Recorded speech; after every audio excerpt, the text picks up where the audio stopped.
It's the ultimate thing for an Iron Maiden fan to fly with your idol. It's crazy, I tell you. My godfather was in the RAF and was crazy about aeroplanes and took me to air shows and things when I was about 5 years old. But at school I was always awful at maths and physics, dreadful, and so I thought, well, I'm too stupid to be a pilot, you know, I'm only good for being a history student. I never really tried flying, which is a real shame.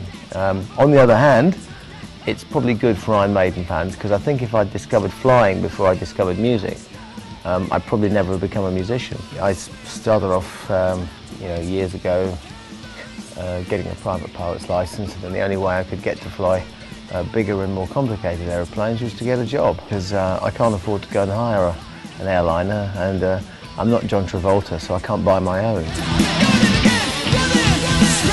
Yeah, I saw Maiden at the Globe in Stockholm yesterday, and then I flew to Denmark this morning, and then to Oslo, so I could fly back to Stockholm with Bruce Air.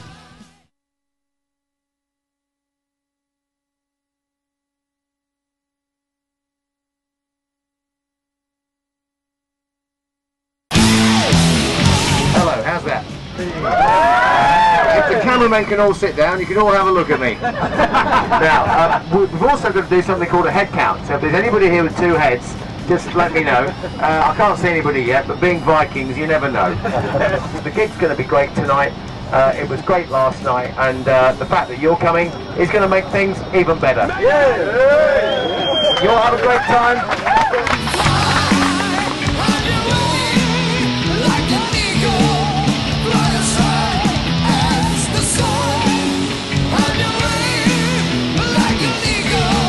I think the best comment I heard today was from the cabin crew. They got on the plane and we thought, wow, they're really scary. But they sat down because everybody was so nice. Sometimes you can get a bunch of tourists and they can be really drunken, rude. It's so refreshing to just take a bunch of heavy metal fans. Ladies and gentlemen, on behalf of Bruce Air and Iron Maiden, we'd like to welcome you all to Stockholm. The idea of me being a taxi driver for the day and taking fans to a gig and taking them back home at the end of the day really appeals to me, you know? It's an honest day's work.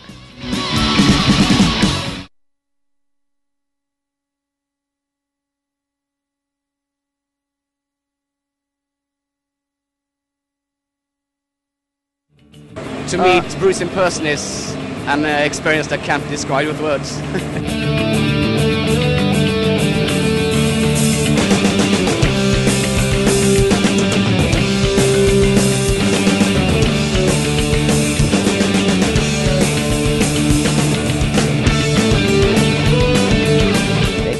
Stand on the stage. I mean, they're standing where I'm standing on stage. I think Maiden is just people. We're nothing special. When we're on stage, it's Iron Maiden, yeah, but off stage, it's, you know, I work as a pilot, you know, and, you know, Steve edits videos and plays football, you know, so it's not, you know, we're not like superstars and stuff. It's like when a Christian guy is meeting Jesus or something. It's the same thing, basically. Yeah. Yeah, it's going up on the wall. On like a 2.2 meter big frame.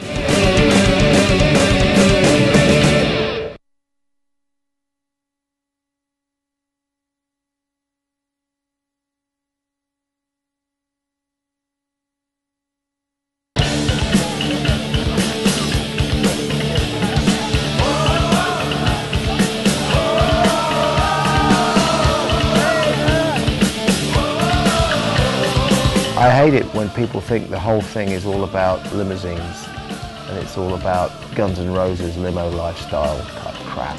It's not what Iron Maiden is all about, never has been.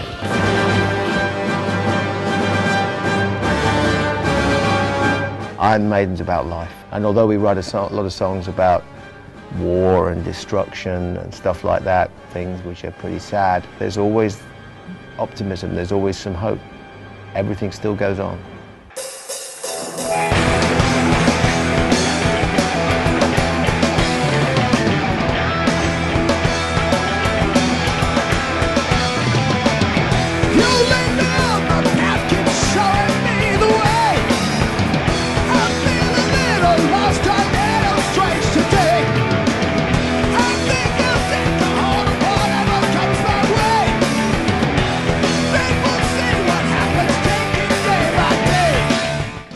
I do really have a pretty, you know, a pretty cool life doing this stuff. I really do, and I'm really lucky.